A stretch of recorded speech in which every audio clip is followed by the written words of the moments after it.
Berapa banyak yang sudah menerima Yesus sebagai Tuhan dan Juru Selamat. Biarlah kita terus memegang iman kita di dalam Dia. Sebab hanya Yesus satu-satunya Tuhan. Hanya Yesus satu-satunya Juru Selamat.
menyertai kami Amin. yang datang menyembahkan. Terima kasih. Seperti gembala yang dengan sederhana datang merendahkan diri. Terima kasih. Seperti orang Majus yang memberikan segenap hidupnya.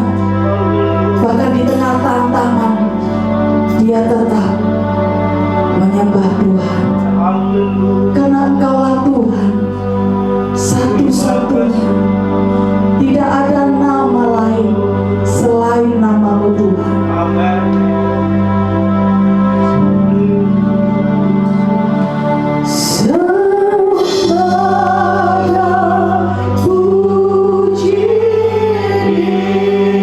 Mari arahkan hatimu menyembah Tuhan.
Kita sudah hampir di penghujung tahun 2025. Kita percaya kalau kita ada sampai hari ini, itu karena Tuhan menyertai kita. Dia Allah Immanuel, Allah yang beserta dengan kita. Mari kita terima firman Tuhan yang terus menjadi kekuatan kita, yang terus menjadi pengharapan kita, satu-satunya pegangan kita untuk kita terus melangkah dalam penyertaan Tuhan.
tos kiri kanan ya, boleh ya. Nah, minimal satu orang 5 ya, satu orang 5 orang lah ya. Ya, tos kiri kanan lah ya. Ya.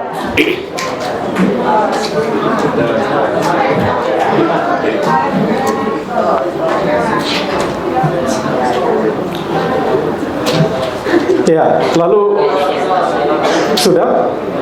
Ya, perintah berikutnya belum ya, belum suruh duduk ya, atau sudah, nggak apa-apa. Ya, silakan duduk Bapak Ibu semua. Ya, ya, Bapak Ibu yang dikasihi oleh Tuhan Yesus Kristus dan mengasihi Tuhan Yesus Kristus. Apa perlu perkenalan ya, Pak Pendeta? Boleh ya? Oh iya. Oke. Ya, gimana? Ada suara tadi? Harus ya? Oh iya, baik. Ya, Bapak Ibu semua, nama saya Williamus Ilu, gitu ya. Williamus Ilu, saya asal dari Nusa Tenggara Timur, khususnya dari Kabupaten Alor. Saya dari Kabupaten Alor, kemudian saya sudah tinggalkan Nusa Tenggara Timur, Kabupaten Alor, menuju ke Jawa sejak tahun 2000, pertengahan 2000 dan 2001, gitu ya, 2001. Lalu saya sekarang tugas di Institut Injil Indonesia, ya, saya dosen di situ. Kemudian dipercayakan juga menggembalakan jemaat di Gereja Misi Injil Indonesia, Jemaat Tesalonika Batu. Dan istri saya satu, dan cukup satu, dan memang hanya satu saja sampai mau memisahkan, kata firman Allah. Istri saya orang Sulawesi Utara dari Bitung. Kemudian kami berdua itu dikaruniai tiga orang anak. Yang pertama namanya Richard Wycliffe Ilu, yang kedua namanya Reinhard, ini yang kedua Reinhard Wycliffe Ilu, Reinhard Ludwig Wycliffe Ilu, kemudian yang ketiga namanya Felicity Patricia Wycliffe Ilu. Kenapa di dalamnya ada Wycliffe? Nama saya Willy, kemudian nama istri saya itu Olivia, jadi C itu punya makna yang khusus. C itu artinya cinta, jadi Wycliffe itu artinya Willy cinta Olive. Nah, kira-kira begitu ya. Asik ya. Ada yang muda-muda di sini kan? Muda-muda ya? Ada ya? Ada ya? Ya paling tidak yang sudah punya pacar dia sudah mulai menghubung-hubungkan itu ya. Enggak usah. Iya. Beberapa minggu yang lalu saya diinformasikan oleh Pak Pendeta Teguh untuk menyampaikan firman Tuhan dari teks 2 Tesalonika 1, teks 2 Tesalonika 1 ayat yang ke-3b, gitu ya. Ayat yang ke-3b saya akan bacakan untuk kita semua ya. Sudah? Teks 2 Tesalonika 1 ayat 3b.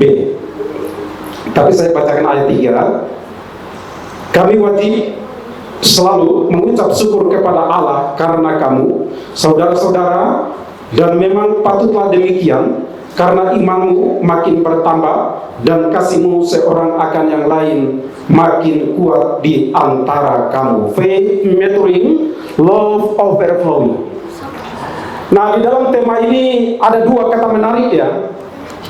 Ada dua kata menarik yang akan kita pelajari, akan kita dengarkan secara bersama-sama.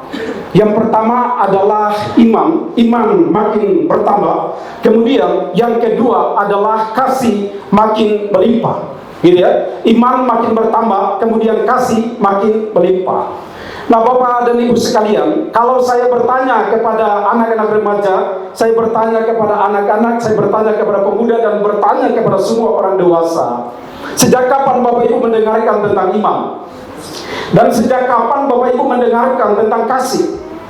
Tentu dua pertanyaan ini Bapak Ibu pasti punya jawaban yang berbeda-beda, pasti punya jawaban yang bervariasi, tergantung dari apa yang ada dalam pikiran Bapak Ibu, tergantung dari apa yang Bapak Ibu dengarkan di rumah-rumah Bapak Ibu. Kemudian kalau saya bertanya apa itu iman, pasti Bapak Ibu punya jawaban tentang apa itu iman. Kalau saya bertanya tentang apa itu kasih, maka Bapak Ibu punya jawaban juga terhadap pertanyaan saya, apa itu kasih. Gitu ya. Tetapi nampaknya malam ini bukan kelas diskusi, gitu ya. Bukan kelas dialog, tapi ini kelas monolog. Kelas monolog artinya saya yang menyampaikan firman Allah kepada Bapak Ibu semua. Ada pertanyaan? Ada pertanyaan? Bersuara dulu. Ada pertanyaan? Tidak ada. Kalau tidak ada, maka saya akan lanjut. Dari tema ini memuat satu tujuan. Next. Ya, tujuannya adalah, ini dia Bapak Ibu, tujuannya adalah jemaat, satu ya, jemaat dapat mengerti. Satu, jemaat dapat mengerti. Kedua, jemaat dapat memahami. Ketiga, jemaat dapat menerapkan. Dan yang keempat adalah jemaat dapat mengevaluasi kembali tentang apa yang saya mengerti, mengevaluasi kembali tentang apa yang saya pahami, mengevaluasi kembali tentang apa yang saya terapkan dalam kehidupan saya berkaitan dengan faith and love, berkaitan dengan iman dan berkaitan dengan kasih. Tentu Bapak Ibu punya pertanyaan, apa itu mengerti? Itu dua kata yang berbeda ya Bapak Ibu.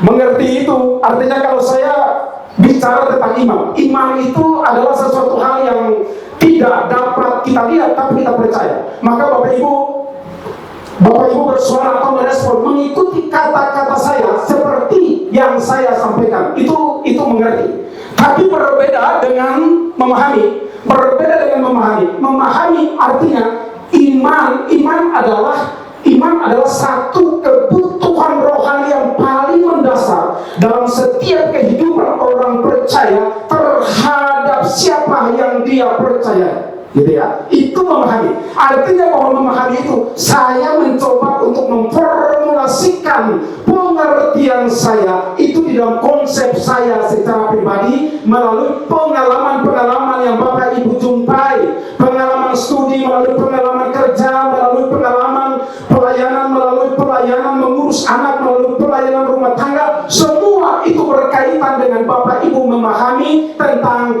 kasih, memahami tentang iman di dalam Bapak Ibu sekalian.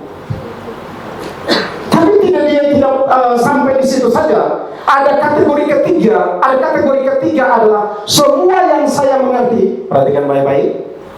Semua yang saya mengerti, semua yang saya paham, itu kemudian saya rumuskan di dalam satu bagian. Itulah bagaimana cara kita menerapkan iman dan kasih.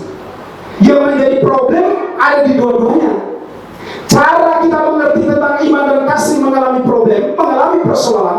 Kemudian cara kita mengimplementasikan, cara kita menerapkan iman dan kasih secara pribadi, secara keluarga, bahkan secara komunitas, itu mengalami problem yang serius pada akhir-akhir ini.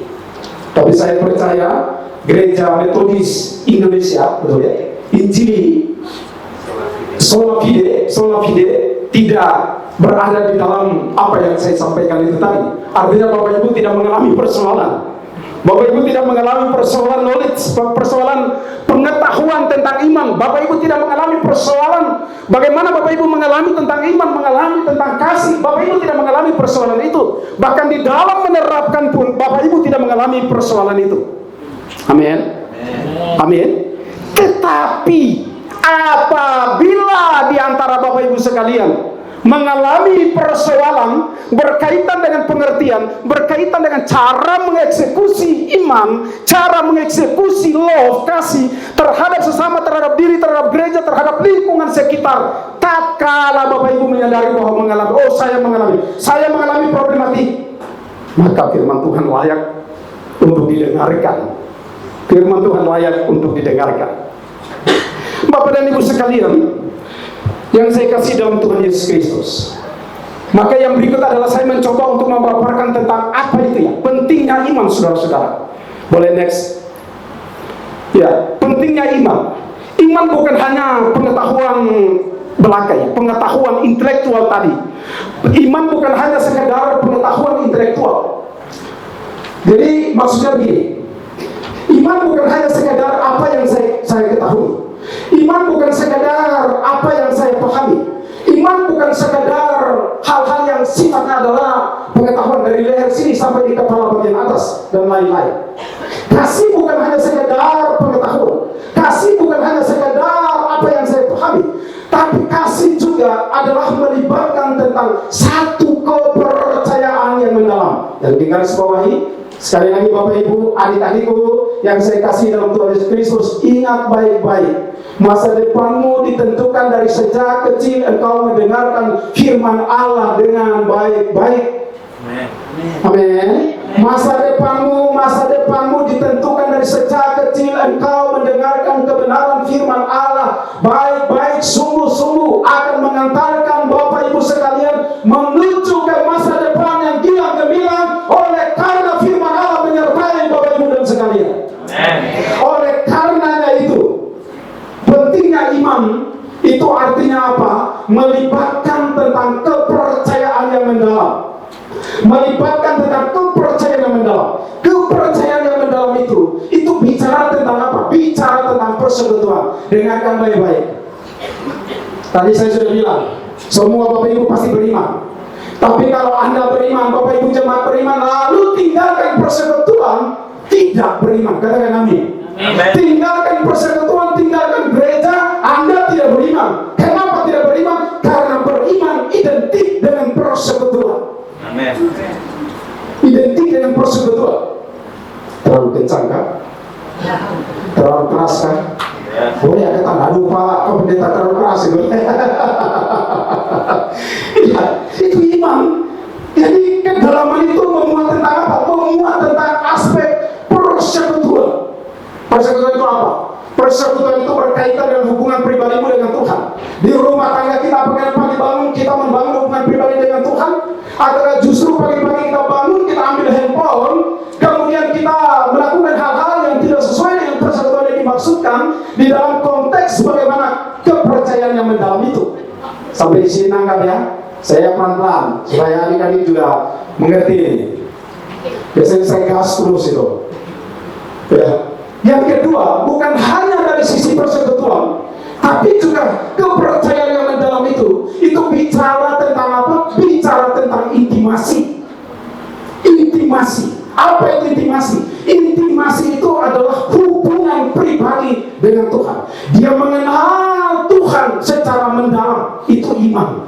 Mengenal Tuhan secara mendalam, saudara-saudara.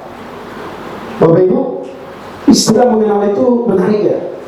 Istilah mengenal itu kalau saya hubungkan pada Kejadian pasal 1 dan juga Kejadian pasal 2, itu menarik sekali. Di mana letak menariknya? Karena dia buat perbandingan, mengenal itu diibaratkan, dianalogikan, dibandingkan seperti suami dan istri. Katakan amin. Istri mengenal suami, suami mengenal istri, sebaliknya.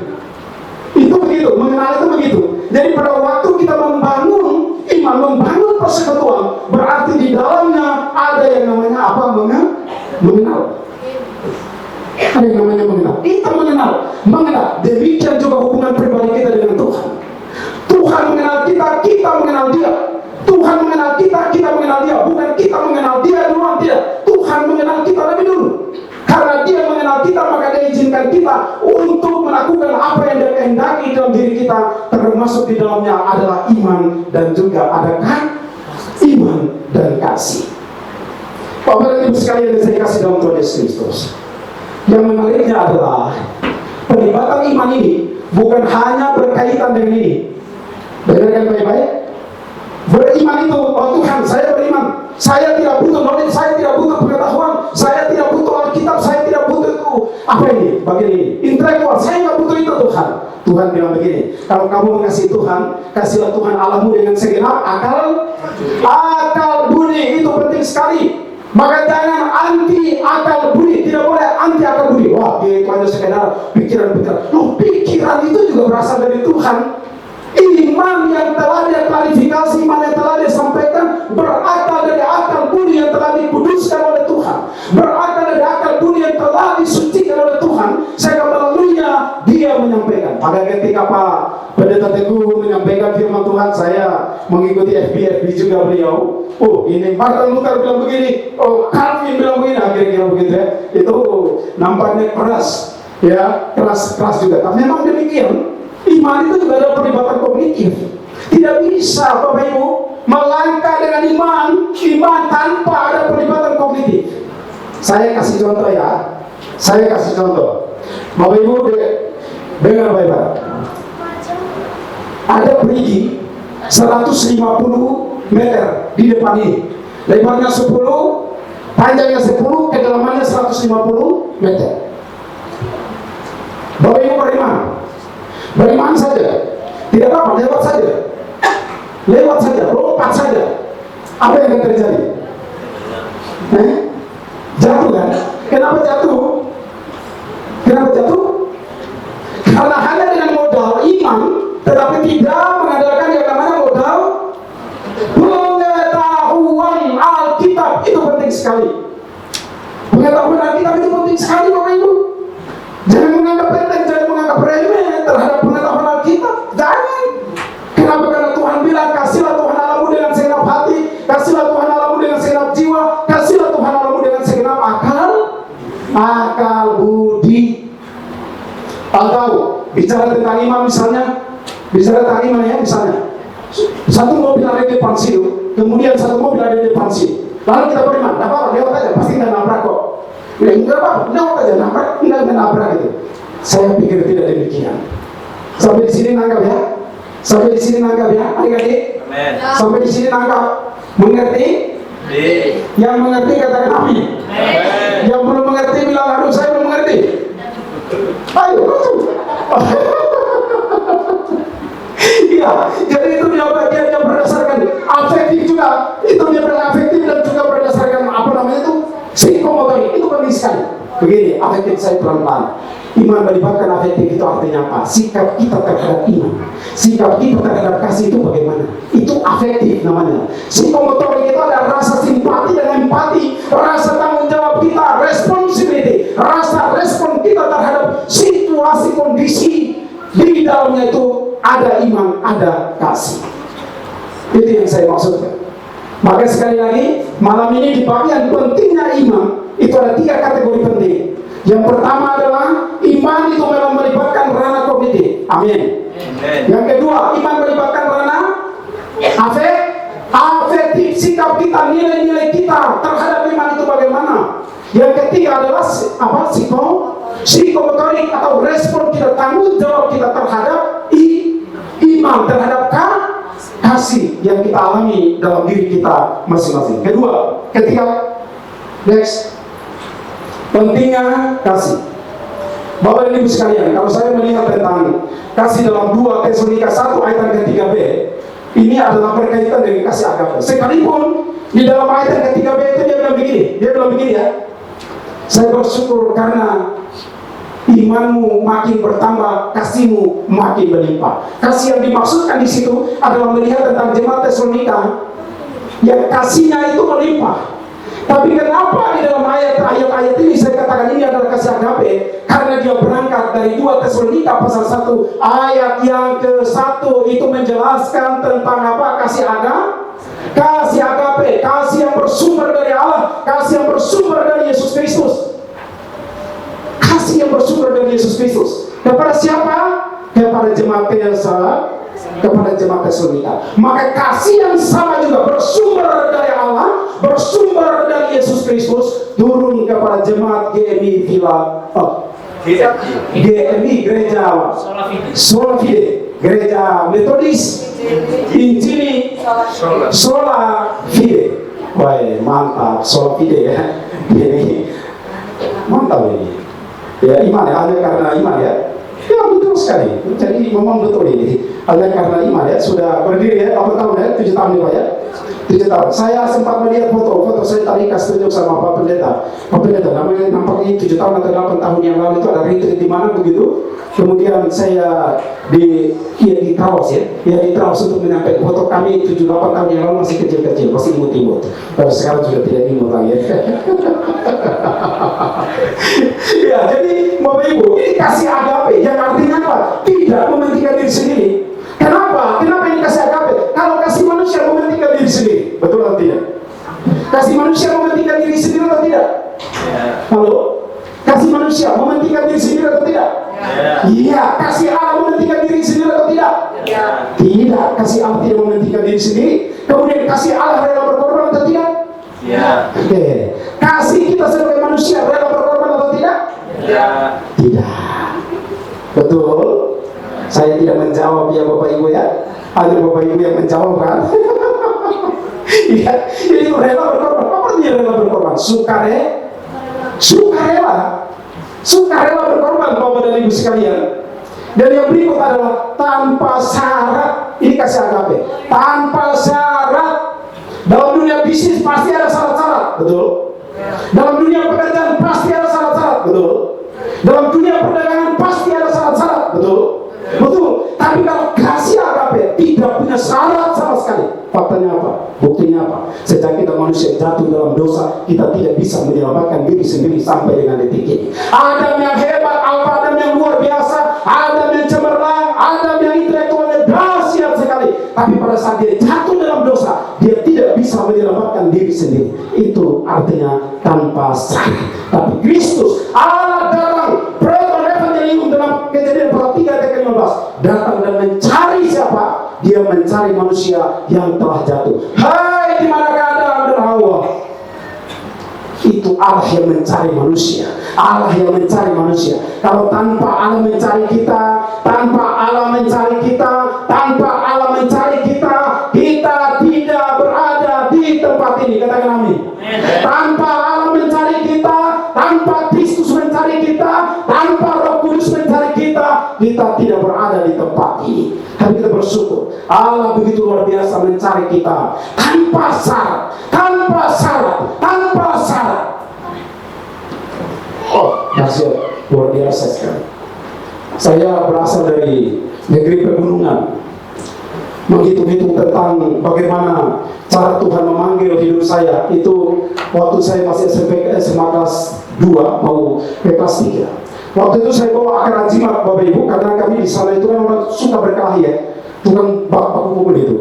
Kira-kira begitu ya. Bapak tahu dari Maroko, Papua pasti tahu juga ini tukang baku pukul. Yang Bapak ini jadi dulu tukang baku pukul ini. Betul kan tidak?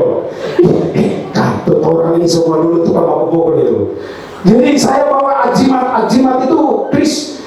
Berkain merah itu saya masukkan di dalam dompet saya. Kemudian ada seorang guru, guru dia SPD, sarjana pendidikan. Dia berkata, saya waktu itu duduk di tengah sana, dia bilang begini, hei pemuda yang duduk di tengah sini, jika Anda malam hari ini tidak bertobat menerima Tuhan Yesus secara pribadi, 20 tahun ke depan Tuhan saudara, Anda pertama masuk neraka. Takut sekali waktu itu. Betul, saya tunggu sudah 20 tahun lebih, Tuhan Yesus tidak datang. Tetapi beritanya adalah apa? Beritanya waktu saya takut dan saya menyerahkan diri hamba Tuhan sampai dan sekarang. Coba, itu gimana itu ya? Aduh, Tuhan ya. Iya, betul itu. Ajimat saya serahkan. Semua ramuan-ramuan saya bersifat penyembahan berhala saya serahkan memang. Serahkan kepada Tuhan. Dan Tuhan bereskan hidup saya pada usia 16-17 tahun saat itu saya menyerahkan diri saya kepada Tuhan. Tuhan tolong saya menyerahkan diri untuk menjadi pelayan Tuhan. Ini berkaitan dengan apa? Rela berkorban tanpa syarat. Next. Berikut, ya Bapak dan Ibu sekalian, terdapat konflik yang besar antara pemahaman dan penerapan mengenai iman dan kasih. Ada atau tidak? Oke, saya mau tanya dulu. Dari sedikit penjelasan ini ada atau tidak? Halo, boleh jawab dengan suara yang lantang, suara yang keras. Ada atau tidak? Ada konflik atau tidak? Ada permasalahan diri atau tidak? Ada permasalahan diri. Next. Ya, saya pelan-pelan. Yang pertama adalah konflik pemahaman. Konflik pemahaman itu berhubungan dengan apa? Berhubungan dengan iman dan kasih. Mereka mengalami konflik juga, benturan di dalam pemahaman mereka. Saya kasih contoh, Bapak dan Ibu. Pada waktu Yesus datang, orang Yahudi zaman itu mengalami satu peristiwa yang begitu luar biasa sekali. Sekali lagi, satu penderitaan yang begitu luar biasa, satu penyiksaan yang begitu luar biasa yang dilakukan oleh kerajaan Romawi pada zaman itu. Antara abad 3 sebelum Masehi sampai dengan abad pertama Masehi terjadi pertumpahan yang begitu luar biasa sekali. Dan di zaman itu, di saat-saat seperti itu, mereka menantikan seorang Mesias. Mesias datang dan membebaskan mereka dari perpolitikan. Membebaskan mereka dari apa? Dari keadaan ekonomi yang mengalami degradasi yang begitu luar biasa. Tapi pada saat mereka menunggu-nunggu seperti itu, nampaknya yang datang tidak seperti yang mereka harapkan dalam diri mereka. Yang mereka tunggu-tunggu itu tidak datang-datang seperti yang mereka harapkan. Apa yang mereka harapkan? Membebaskan mereka dari apa? Kerajaan politik. Membebaskan mereka dari kerajaan ekonomi yang mengalami degradasi, kemunduran. Mengalami pola sosial, mengalami pertikaian-pertikaian yang begitu luar biasa sekali. Itu mengalami konflik pengetahuan Bapak dan Ibu sekalian. Dan sampai hari ini 80% orang Yahudi, orang Israel masih menantikan Mesias. Masih menantikan Mesias sampai dengan hari ini. Hampir sekitar 4 miliar sampai 5 miliar manusia yang ada di dunia ini sudah percaya, sudah mengakui bahwa Tuhan Yesus yang datang itu adalah Mesias. Yang datang itu adalah Mesias. Tapi sebagian besar tidak percaya bahwa Mesias itu sudah datang. Ini problem yang serius. Kedua adalah, ini bukan hanya dialami oleh orang-orang Yahudi saja, tidak. Ini orang jemaat Tesalonika itu sendiri mengalami hal yang demikian, Bapak Ibu. Jemaat Tesalonika, ini jemaat yang sudah percaya kepada Tuhan Yesus juga mengalami hal yang demikian, mengalami pengetahuan yang masih menunggu-nunggu. Waduh, ini Mesias enggak datang-datang. Waduh, kita lebih percaya. Disitulah letak perselisihan terjadi antara Paulus dengan para tua-tua sinagog di sinagog. Itu sebabnya Paulus, waktu mereka terjadi perpecahan seperti itu, Paulus menyampaikan kepada para tua-tua pada zaman itu, kemudian dia pindah rumah di rumah Tesalonika, orangnya itu namanya Yason. Dia tinggal di mereka, kemudian melanjutkan perjalanan lagi ke kota-kota yang lain. Ini problem serius Bapak dan Ibu sekalian. Nah, saya kenapa tekankan ini? Saudara-saudara, kalau mendengarkan bahwa Yesus itu adalah manusia saja, Yesus itu tidak menyelamatkan dan lain-lain, apalagi melalui YouTube yang Yesus itu punya istri, macam-macam berbagai macam YouTube yang beredar untuk menghina Yesus Kristus dan lain-lain. Malam ini, bahwa memang betul ini bukan terjadi pada zaman sekarang saja, bukan pada gereja-gereja sekarang saja. Pada abad ketiga sebelum Masehi sudah terjadi, pada abad kedua sebelum Masehi sudah terjadi, pada abad pertama sebelum Masehi sudah terjadi. Barang ini sudah terjadi. Jadi bukan barang langka, bukan barang yang baru. Maka kalau Bapak Ibu percaya kepada Tuhan Yesus, lalu ada orang yang menterdilkan Bapak Ibu, tidak apa-apa. Tidak apa-apa Bapak Ibu. Karena kita bicara tentang iman kan, berdoa untuk mereka. Iya kan? Berdoa untuk mereka. Ada yang menterdilkan imanmu misalnya, tidak apa-apa, berdoa untuk mereka. Sambil injili mereka. Sambil injili mereka juga toh? Ya, tidak apa-apa. Oke, next. Ini konflik penerapan. Tentang apa? Tentang iman dan kasih. Apa konflik penerapannya apa? Konflik terapannya itu berkaitan dengan ada penganiayaan jemaat karena beda pemahaman. Ini dia. Ada penganiayaan terhadap jemaat karena beda pemahaman. Pemahaman terhadap apa? Itu tadi, Mesias belum datang. Mesias sudah datang. Pemahaman terhadap apa? Kamu kok enggak terima Tuhan Yesus ya? Ada yang mengatakan, oh saya sudah terima Tuhan Yesus, padahal belum terima Tuhan Yesus. Ada yang sudah terima Tuhan Yesus, ada yang belum terima Tuhan Yesus. Itu bisa menjadi apa? Konflik. Bisa menjadi konflik. Kalau begitu syaratnya apa? Terima Tuhan Yesus. Supaya tidak konflik, terima Tuhan Yesus. Kan begitu kan? Supaya tidak menjadi konflik, terima Tuhan Yesus. Lalu yang berikut, ada jemaat yang tidak tertib. Ini jemaat Tesalonika ya. Saya percaya jemaat ini tertib sekali. Tertib jaga kekudusan, amin ya. Tertib jaga apa? Jamu, jaga makan. Tertib. Kalau yang suka kolesterol itu jagalah. Jangan kolesterol sudah kolesterol tambah tinggi, makan lagi yang berminyak, kolesterol makin tinggi itu. Jangan, itu salah satu disiplin juga itu. Jemaat di Tesalonika itu tidak disiplin juga dalam hal-hal makanan itu. Yang kedua, mereka tidak disiplin juga dalam hal-hal pengajaran. Bapak Ibu, dengarkan baik-baik. Pengajaran itu penting atau tidak? Penting atau tidak pengajaran? Pengajaran itu penting sekali. Gereja yang tidak menekankan pengajaran, lihat saja. Gereja yang tidak menekankan pengajaran, lihat saja, perhatikan saja perkembangan zaman-zaman ini. Maka pengajaran itu penting sekali Bapak dan Ibu sekalian. Wah, pengajarannya terlalu berat. Memang yang berat itu yang harus dikonsumsi. Kalau yang ringan-ringan, haleluya, haleluya, haleluya, dari awal sampai akhir semua haleluya habis. Poinnya berbeda, temanya berbeda, tapi poinnya haleluya, haleluya, haleluya. Kan itu nggak nyambung itu. Tapi ya nggak apa-apa. Tapi ada yang suka begitu-begitu ya. Iya kan? Ada yang suka begitu-begitu ya. Tapi tidak masalah. Jika itu dianggap itu Tuhan pakai untuk memberkati, ya tidak masalah ya. Yang berikut adalah dalam situasi ini tidak tertib, kemudian apa lagi? Dalam situasi seperti ini apa Pak? Ada iman jemaat yang semakin bertambah dan semakin kasih yang semakin melimpah. Inilah titik soalnya. Titik soalnya di sini.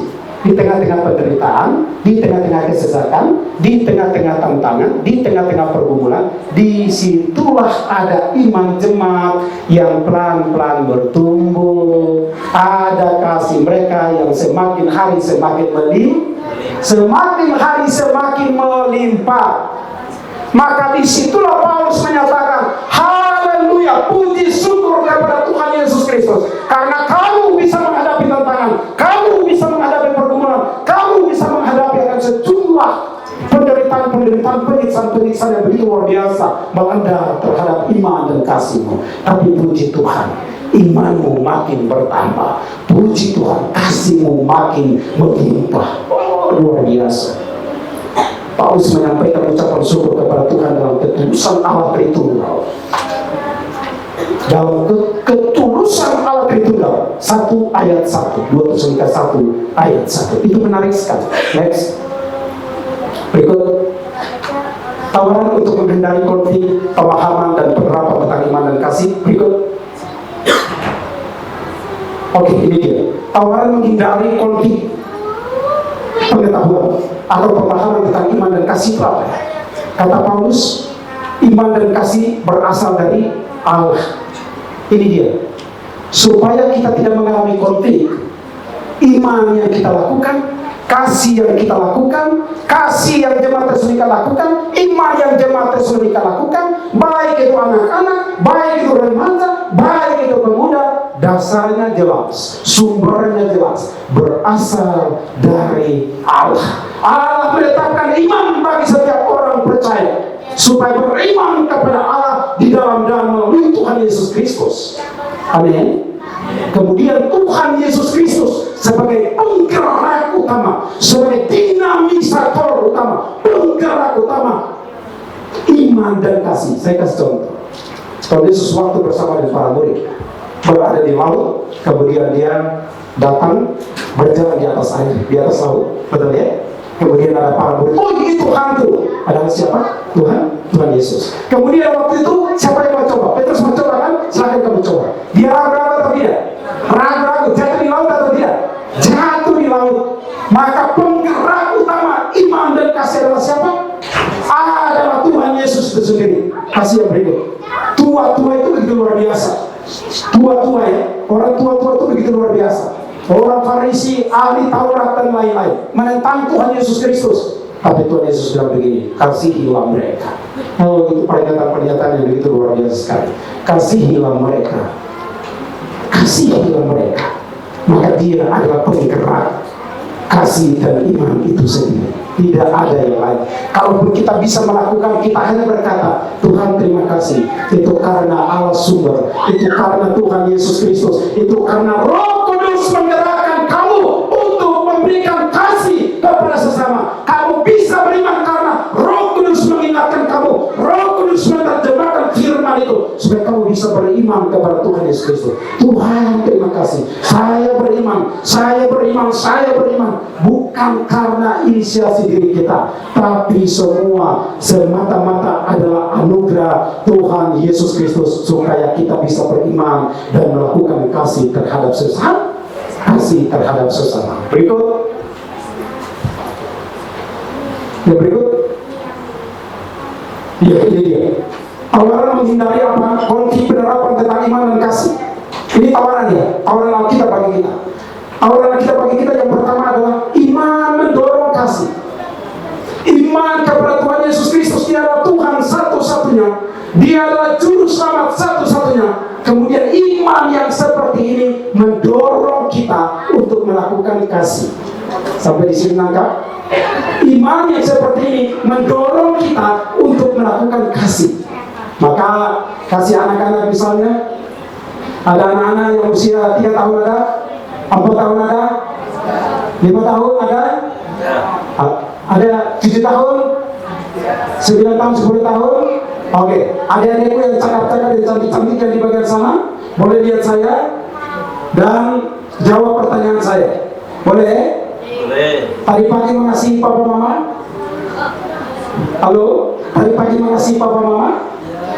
Oke. Cara adik-adik mengasihi papa mama bagaimana? Caranya bagaimana tadi?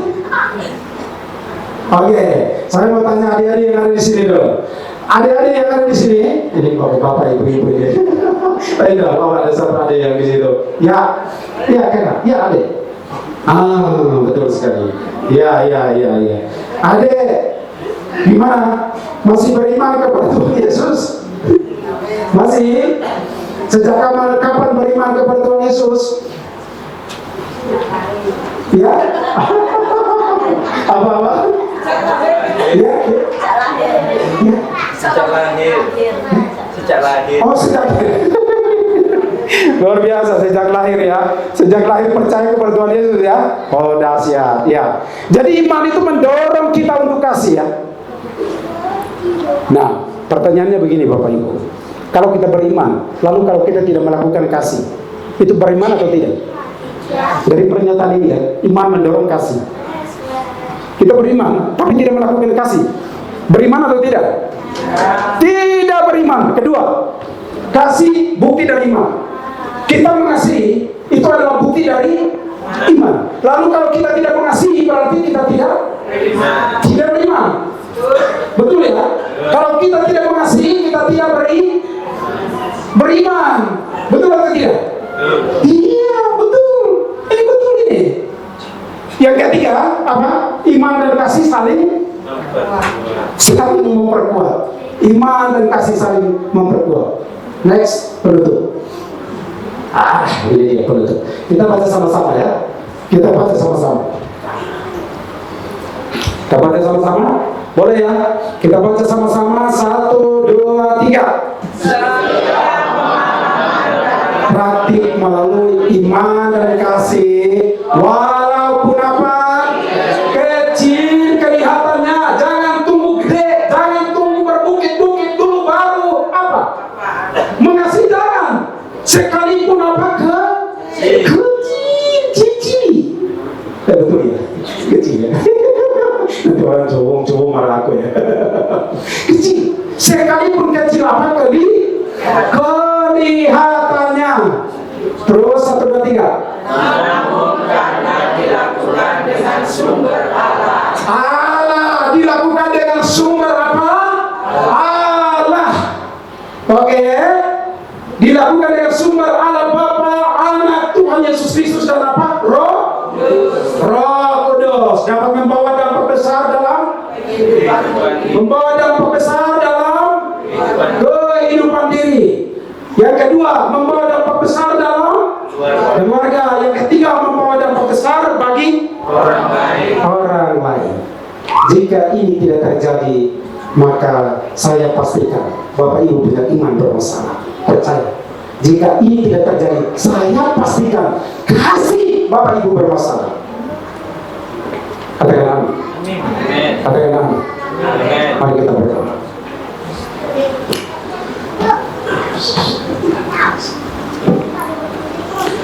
Saudara-saudara jemaat Tuhan yang saya kasihi dalam Tuhan Yesus Kristus, malam ini firman Tuhan kembali mengingatkan kepada kita untuk terus beriman dan melakukan kasih yang bersumber dari Allah Bapa. Tapi kemudian di dalam prakteknya kita mungkin mengalami berbagai macam persoalan-persoalan, berbagai macam kendala-kendala serius yang kita lakukan dalam kehidupan kita. Apakah kita sadar atau tidak sadar di hadapan Tuhan? Mari kita sampaikan itu kepada Tuhan. Kita sampaikan itu kepada Tuhan dan kita mau, Tuhan saya ingin. Itu respon afektif tadi, psikomotorik tadi. Tuhan saya ingin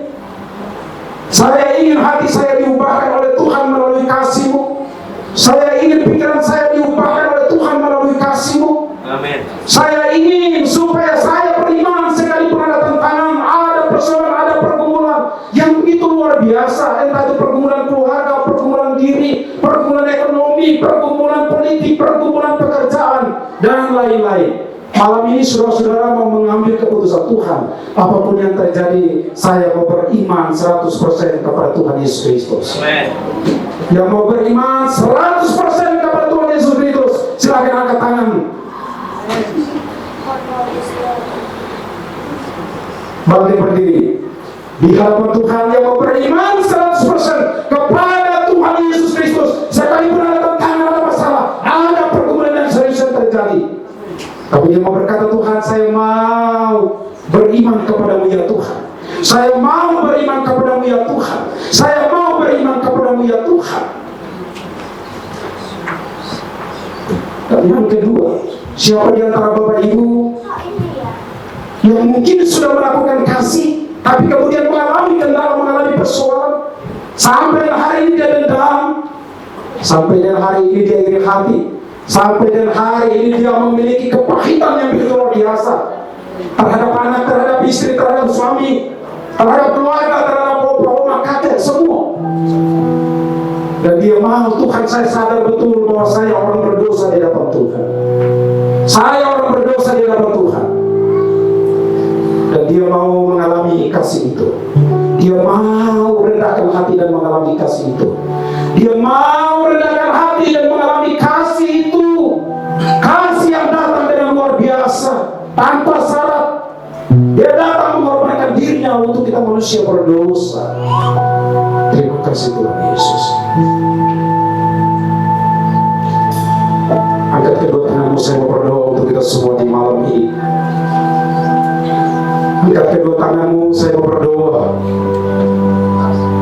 untuk kita semua malam ini. Kau yang mengalami sakit, penyakit, pergumulan, dan lain-lain, engkau pastikan malam ini, saya beriman 100% kepada Tuhan Yesus. Amen. Saya beriman 100% kepada Tuhan Yesus. Pastikan malam ini, pastikan malam ini, supaya engkau memperoleh damai, engkau memperoleh sejahtera. Terima kasih Tuhan. Haleluya Yesus. Bapa di surga, Bapa yang kami kenal di dalam Tuhan Yesus Kristus penyelamat hidup kami, kami bersyukur kepadamu ya Tuhan malam ini. Oleh karena malam ini Tuhan ingatkan kami lagi tentang iman, Tuhan ingatkan kami lagi tentang kasih. Kalaupun dalam praktek kami kurang beriman, dalam praktek kami terkadang iman kami tertuju kepada pergumulan dan tertuju kepada persoalan, bahkan sampai kami berkata Tuhan tidak adil, kami berkata Tuhan tidak memelihara kami. Kami berdoa dan minta ampun di hadapan Tuhan. Kami minta ampun di hadapan Tuhan. Baik itu anak-anak, itu baik remaja, baik itu pemuda, baik orang dewasa yang sudah berkeluarga, semua kami di hadapan Tuhan. Kami minta ampun di hadapan Tuhan. Ada di antara kami yang mengalami kasihnya semakin hari semakin kendor, tidak lagi mengasihi Tuhan, tidak lagi mengasihi sesama, ataupun kalau dia mengasihi masih ada hitung-hitungan. Oh Tuhan, datang dan menjamah hatimu. Tuhan datang dan menjamah hatimu kalau ada hitung-hitunganmu yang engkau lakukan. Ada hitung-hitunganmu yang engkau lakukan. Kristus datang tanpa syarat. Kristus datang rela berkorban untuk dirimu. Kami minta ampun di hadapan Tuhan. Tuhan bebaskan kami, pulihkan kami. Gantikan dengan sukacita. Amen. Gantikan dengan damai. Gantikan dengan sejahtera. Setelah ini kami mengalami pemulihan. Amen. Kami mengalami pemulihan di dalam nama Tuhan Yesus Kristus. Amen. Amen. Mari kita sama-sama mengatakan kami mengalami pemulihan di dalam Tuhan Yesus Kristus. Kami mengalami pemulihan dalam Tuhan Yesus. Sampaikan dengan suara kerasmu sambil beriman kepada Tuhan, kami mengalami pemulihan dari Tuhan Yesus. Kami mengalami pemulihan dari Tuhan Yesus. Haleluya Yesus. Haleluya. Haleluya. Mari kita berikan sorak-sorai yang meriah. Kita berikan sorak-sorai yang meriah kepada Tuhan Yesus Kristus yang telah mengasihi kita dan kita beriman kepadanya sampai dengan detik ini. Haleluya. Puji Tuhan. Tuhan Yesus memberkati kita semua. Amin. Amin. Bersama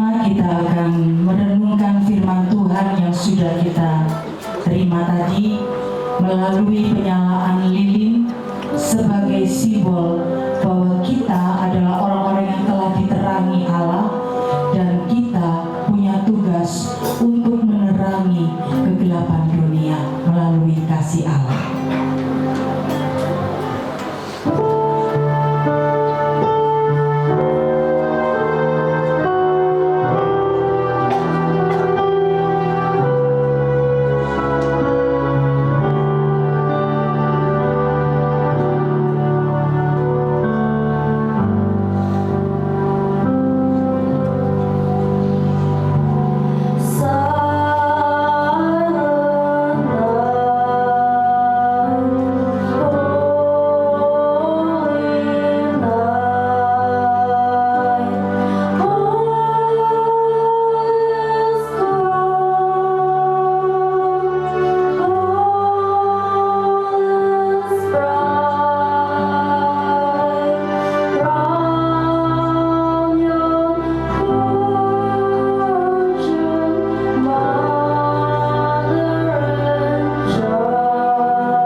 Kristus boleh terus menerangi dunia, dan terang Kristus boleh membuka setiap hati yang tertutup.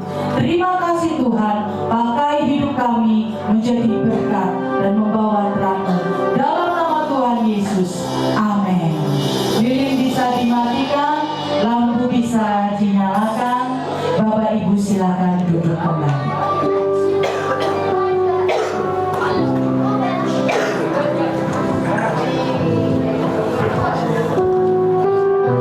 Puji Tuhan Bapak Ibu, dengan rasa syukur mari bersama kita akan memberikan persembahan yang terbaik buat Tuhan. Saya mengundang pelayan kolektan untuk bisa maju. Kita akan bersama menyerahkan persembahan kita terlebih dahulu melalui doa. Mari kita berdoa. Segala puji syukur hanya bagi-Mu Tuhan. Biarlah kita surga bergema berkumandang, terlebih cinta kasih-Mu berkumandang bagi dunia. Kami bersyukur Tuhan, dan kami mau memberi sebagai persembahan ucapan syukur kami di malam Natal ini, perayaan Natal dan hari ulang tahun gereja. Dan kami pun secara pribadi bersyukur karena kasih Tuhan yang melimpah bagi kami. Terima kasih Tuhan. Haleluya. Amin. Kita surga bergema.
Tidak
Bapak Willianus Ilu sudah menyampaikan kebenaran firman Tuhan. Terima kasih. Dan Bapak Pendeta Paul B yang sudah selalu setia menjadi penolong kita untuk memberikan kebenaran firman Tuhan. Firman Tuhan luar biasa hari ini, baik pembukaan tadi dan malam hari ini sudah memberikan pesan kepada kita supaya ada pertumbuhan di situ, ya, baik iman maupun kasih. Dan saya sebagai gembala mengucapkan banyak sekali berterima kasih kepada Bapak Ibu, bagaimana Bapak Ibu sudah menyatakan kasih yang melimpah. Jadi itu sebagai bukti iman Bapak Ibu. Di situ ada sunlight, di situ ada ini sedap ya. Iya. Di situ ada toples dan lain sebagainya. Ya, pohon Natal juga ada, jangan dibawa pulang gitu ya. Iya. Jadi luar biasa Bapak Ibu ya, kendati pun jalan macet tapi Bapak Ibu dengan semangat datang ke tempat ini untuk merayakan ya.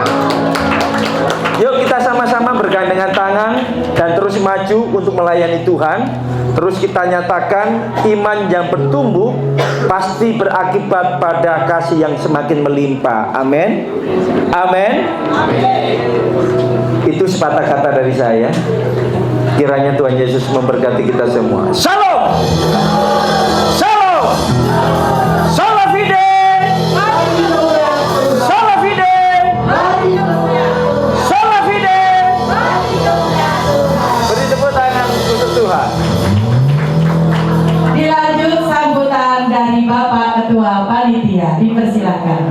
Berikan tepuk tangan kepada Bapak Yanita yang sudah dikontrak sampai tahun 2030. Shalom saudara seiman. Dalam kasih Tuhan Yesus kita mengucap syukur. Pada hari yang penuh sukacita dan syukur ini kita berkumpul dalam persekutuan istimewa untuk mengikuti retreat dan perayaan Natal GMI Solafide sekaligus memperingati hari ulang tahun gereja kita yang ke-7. Semua ini merupakan anugerah dari yang besar dari Allah yang terus menyertai dan memimpin perjalanan pelayanan kita, saudara.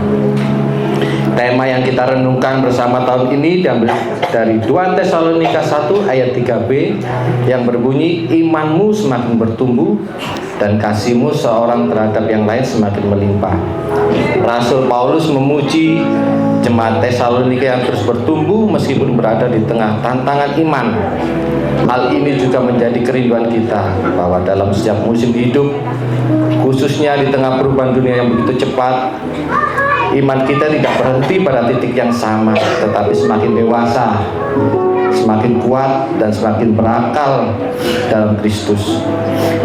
Pertumbuhan iman yang sejati tidak pernah berdiri sendiri. Iman itu selalu membuahkan kasih yang nyata, kasih yang tidak hanya diucapkan tetapi tampak melalui kepedulian kita, pelayanan dan kesediaan untuk saling menopang. Itulah ciri jemaat yang hidup dan bertumbuh dalam Tuhan.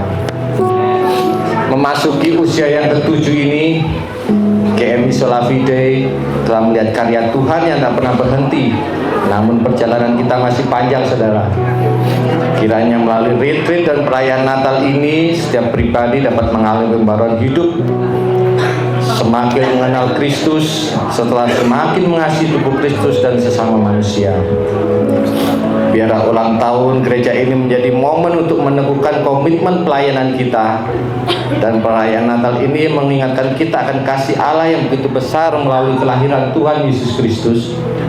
Kasih yang menebus dan mengubahkan kita sehingga kita juga terpanggil untuk menjadi alat kasih Tuhan bagi dunia. Atas penyertaan Tuhan yang terus memimpin gereja ini hingga kini, kita mengangkat pujian dan ucapan syukur.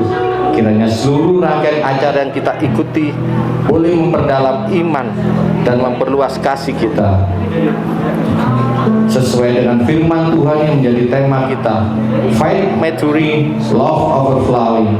Dan saya ucapkan terima kasih banyak kepada semua pihak yang sudah mensupport dan mendukung acara ini sehingga bisa terselenggara dengan baik.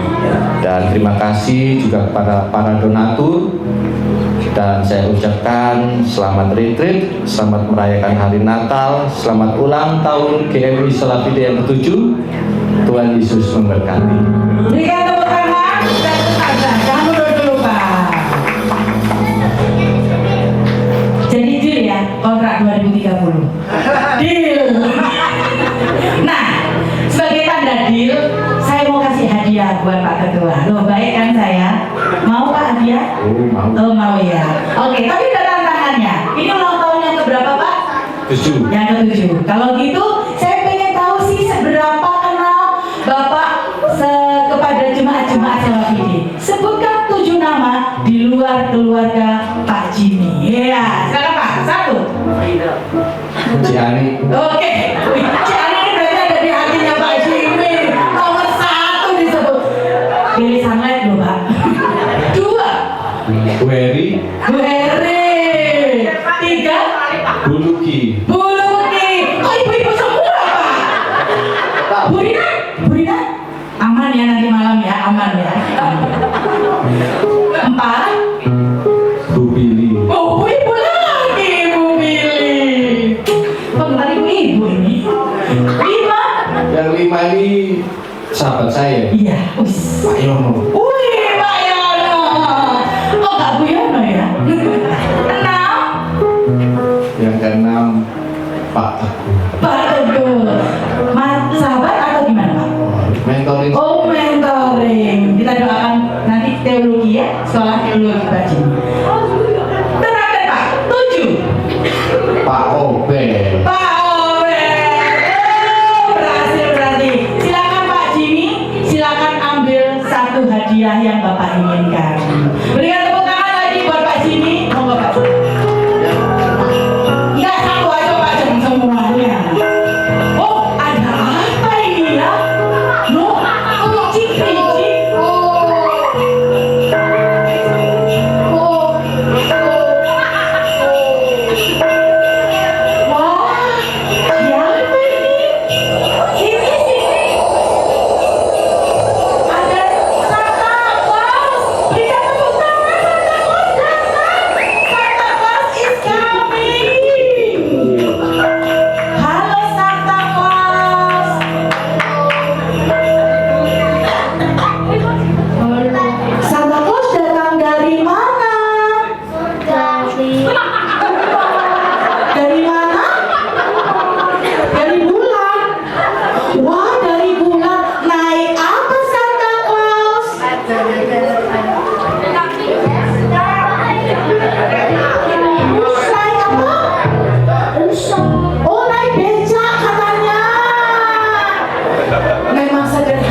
cowok-cowok, maka saya beri nama boy band.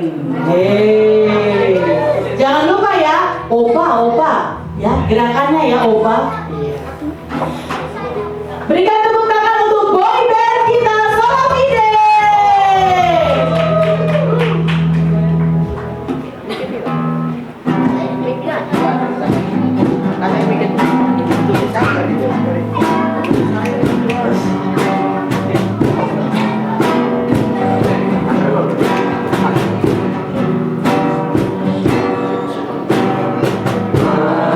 Malam yang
bawah Kak.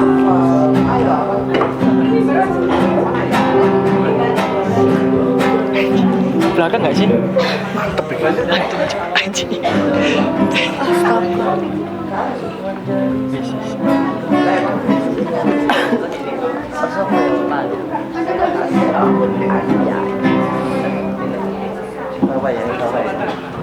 Jangan jatuh.